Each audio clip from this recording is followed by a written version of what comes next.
and welcome to the Adulting is Easy podcast, where we make adulting easier by making money easier. This is your host, Lauren, and I'm joined today by Logan Haskett, a 24-year-old real estate investor located in Tulsa, Oklahoma, who is from Kansas City, Missouri.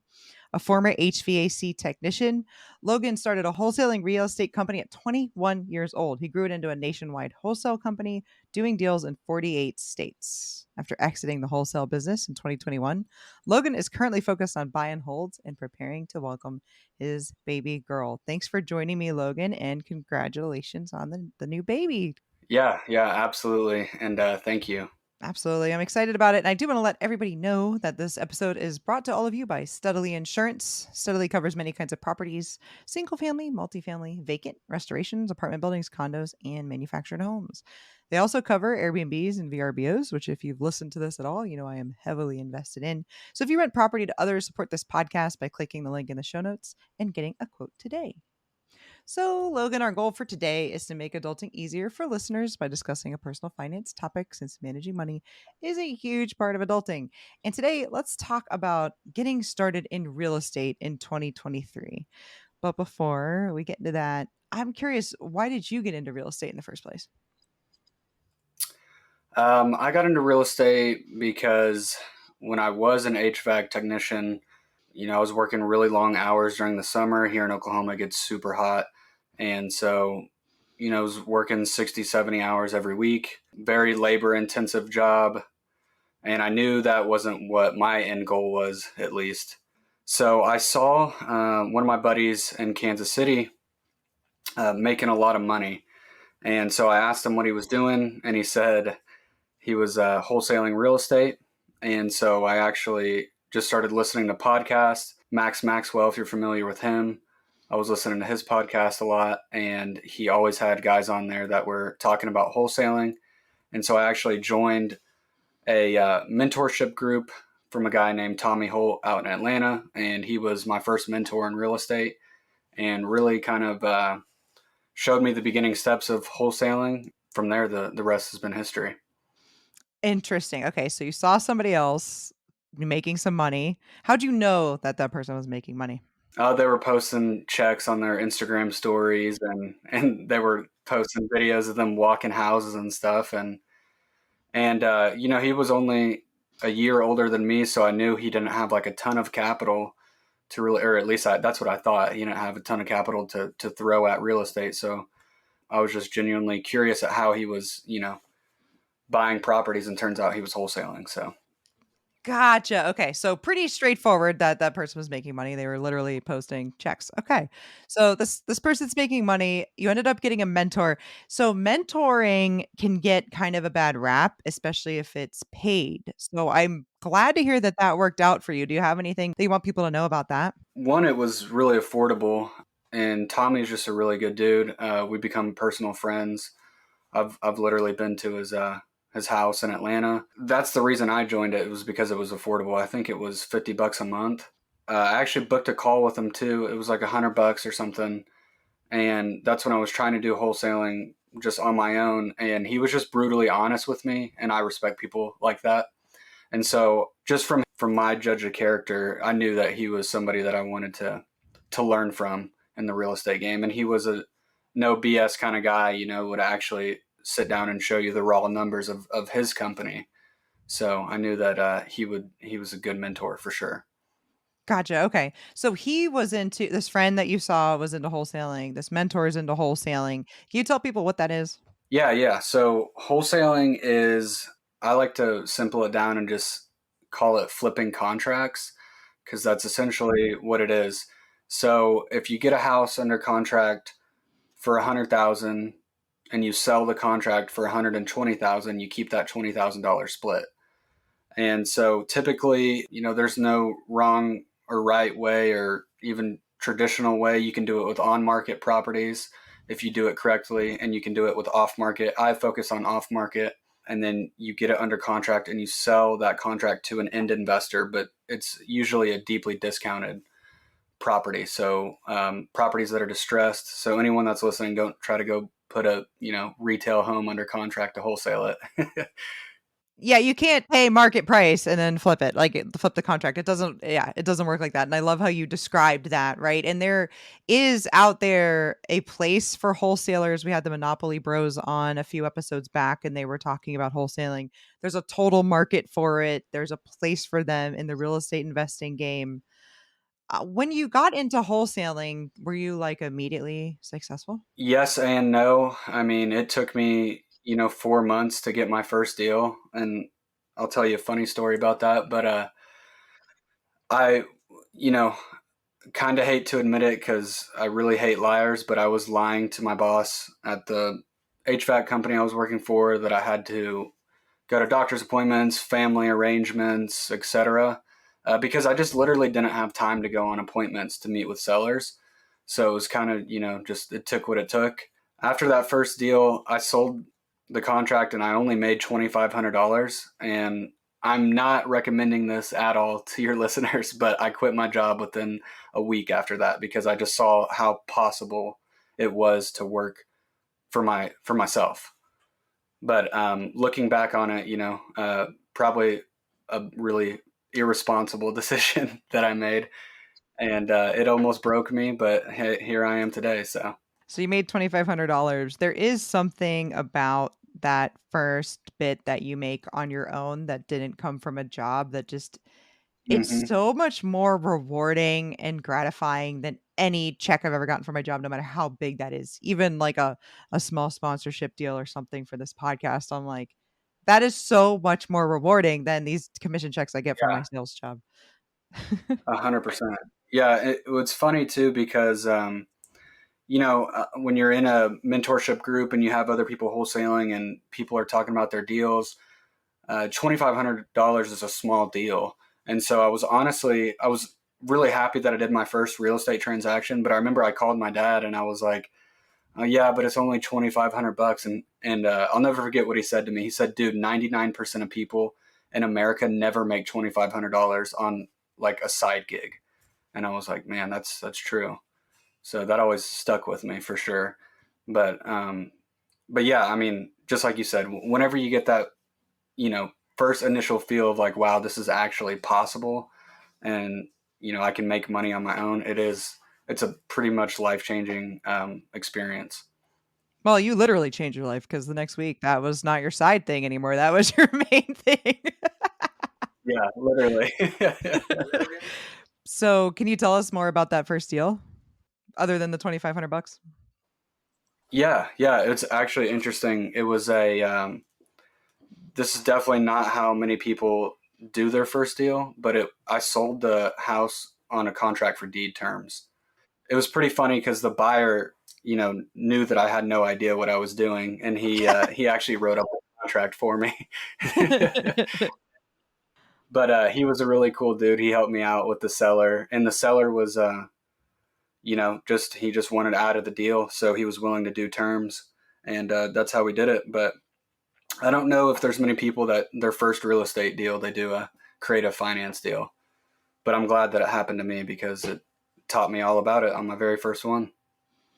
Absolutely. Creative financing is it's not anything I explored until much later on, and I think probably a lot of people do that. So, I can't imagine what that would do to a young investor. And how old did you say you were at the time? Yeah, I was 21. So yeah, it was an intimidating process for sure. Yeah, yeah, okay.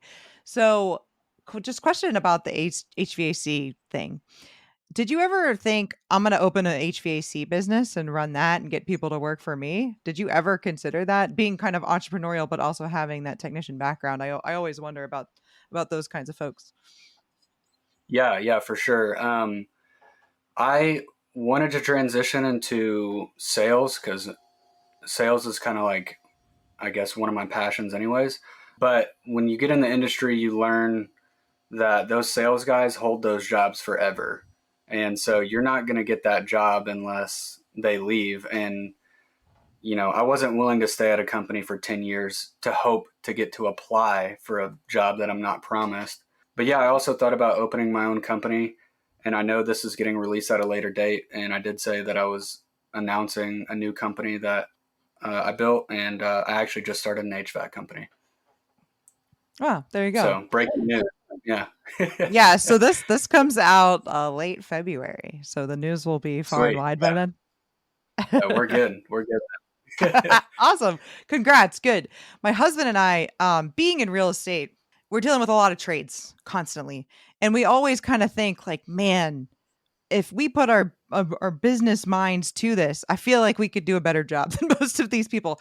Obviously, Yeah. the human beings that are doing the work are hugely important, right? But my husband is, he has an engineering firm. So he does have, engineers that work for him and stuff. And it's, we feel like it would be kind of similar, but some of that it's just like how they take calls, whether they have an answering service, how they send out quotes, how they follow up, the scheduling, all of those things.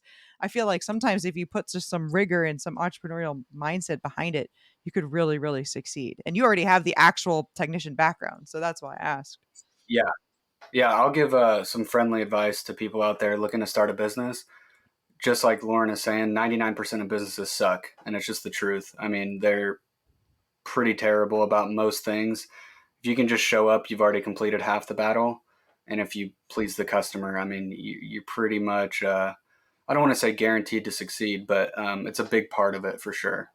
But yeah, I mean, with real estate, I've done a lot of different things. I had a roofing company at one point, and it was just a bad partnership that we ended. But it made me an extra $80,000 that year. So once you get into something like real estate, that's why I love it. There's so many sectors to it where you can monetize a bunch of different things. Yeah. I had a guy on recently. They're going to open up a flower shop. Just got into like rentals and they're going to lease that space and open a flower shop. Right. And I was like, that is so cool. Real estate is a business. Right. So as long as as soon as you start thinking about it like that, it's almost kind of this natural thing to get into these other areas. But I wanted to ask about the wholesaling. We heard in your bio that you got into it. You did deals in 48 states and then you kind of like got in, got the t-shirt, got out of there. Why was that? I just don't love the business model of it. Not necessarily the business model. I don't love the things that come with the company. When you're dealing with distressed sellers, unless you have a massive team, and this is all my opinion, but you're pretty much working nonstop because, I mean, distressed sellers are going to text you at 9 p.m. They don't care what time it is. When you got to get things done for people that are in terrible situations like that, you have to get them done. And so it's very hands on business, in my opinion. And also, I didn't like the fact that it's a business where we would do 6-figure months and then do $0 months the next month. I didn't like the extreme marketing cost that came with it because with me doing deals in 48 states, I had to do SEO marketing. So we were spending, north of 20 grand a month just on marketing. And obviously, when we have 6-figure months, you're making good money. But, the real wealth in real estate is buying it. So it took a lot of focus away from me buying real estate, even though I was buying real estate when I owned the company. But I just decided to go 100% on the buying side. And how long did you wholesale versus how long have you been doing kind of focused on the buy and hold? I guess I've really only been like 100% focused on the buy and hold for about a year and a half now. So, 3 years wholesaling. Okay. So what does your portfolio look like now? It's all single family and small multifamily. Small multi being under 4 units or under. Yeah, 4 units or under. Yep. hmm So what are your goals for the portfolio now? That's a good question. I don't know. I just want to own a lot of real estate. I mean, I want to learn about, different sectors. I'm pretty fascinated. We met on Twitter and I'm pretty fascinated by the groups of real estate guys on there, like the storage guys. They're like such a tight knit group on there. Their model is super interesting. I was actually planning on a development. I own a lot right now that rezoned to multifamily and got it approved for 33 units, and we were supposed to break ground this year. But with the interest rates the way that they are right now, we don't want to start construction with a variable interest rate because that's a great way to lose the project. So kind of just hanging on to that land right now, and then when everything settles down, we'll be developing that, breaking ground on that. Okay, so you're going to go from 4 units or less to 33. Nice. Yeah, yeah.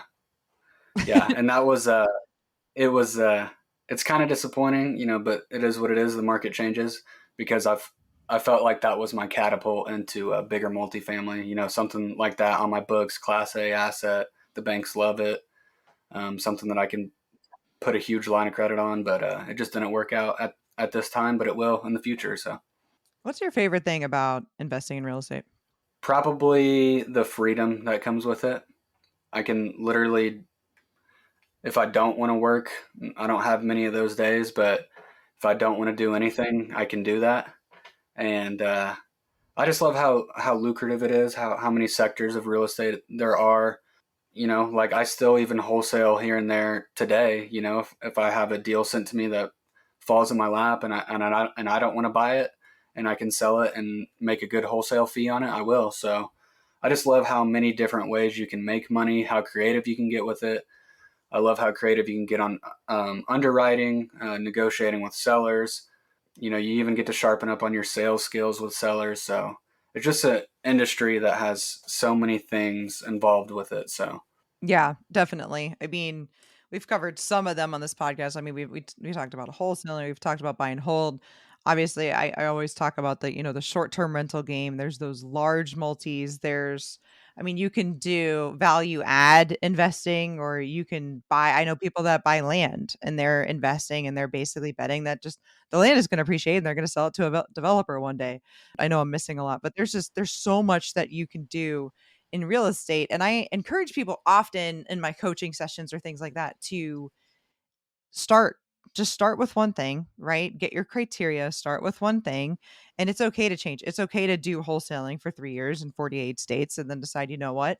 I'm going to be a buy and hold investor now. Or I started with single family and then small multi and now I have a 6 unit, which is still relatively small, but you don't get the benefits of those conventional loans. But right? So and now I started with long-term rentals and now I'm doing short-term rentals and I think you can kind of, for lack of a better word, bounce around a little bit and see kind of what strikes your fancy and what you wanna do. 100%. Yeah. I mean, I know, with somebody listening that's trying to get into real estate, it can be really overwhelming because there are so many things that you can do in real estate.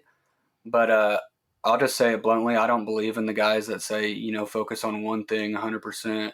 That's where all your focus goes. You guys can do multiple things and still find success in it, in my opinion. And I forgot to mention, in my portfolio, I have Airbnbs as well, short-term rentals. So Okay. So when if you were getting started now in real estate, would you wholesale again to start? yeah, I probably would. I probably would. It teaches you how to structure a deal, how to make sure a deal is a deal, and it kind of, I mean, at least it gets you to the closing table and through that process as well. So you're already familiar with all that, and it's also a great way to build capital with very little capital starting out. There's ways to do it where you can, invest very little capital. Like what? My favorite all time, still do it to this day, is driving for dollars. So you drive around in neighborhoods, you're looking for distressed houses. If you write it in your phone, the address, look the owner up on the county assessor in your county, try to use as many free resources as you can to find their phone number, give them a call, ask if they want to sell. I've even messaged people on Facebook. I've found their emails. I mean, unless they're dead, there's a way to find the seller. Is my motto. And then if they're dead, there's no way to find the seller. Ironically, so Yeah, somebody else owns it, right? yeah, yeah. So you would still do wholesaling. You would do the driving for dollars. Would you still get a mentor? Yeah, yeah. If it's something that you can afford, I don't see why not, because there's someone there that can help you throughout the process. And when you first start in something, like, you're going to be making silly mistakes throughout the way. I remember sending houses to Tommy, and he's like, "Bro, you cannot wholesale this new build. It's just not possible."